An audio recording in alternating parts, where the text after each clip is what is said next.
الحمد لله رب العالمين الرحمن الرحيم مالك يوم الدين إياك نعبد وإياك نستعين اهدنا الصراط المستقيم صراط الذين أنعمت عليهم غير المغضوب عليهم ولا الضالين.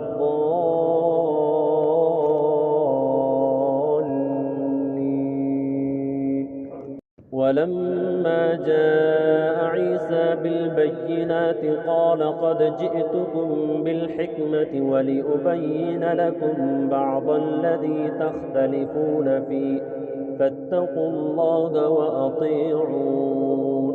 إن الله هو ربي وربكم فاعبدوه هذا صراط مستقيم. فاختلف الأحزاب من بينهم فويل للذين ظلموا من عذاب يوم أليم. هل ينظرون إلا الساعة أن تأتيهم بغتة وهم لا يشعرون. الأخلاء يومئذ بعضهم لبعض عدو إلا المتقين.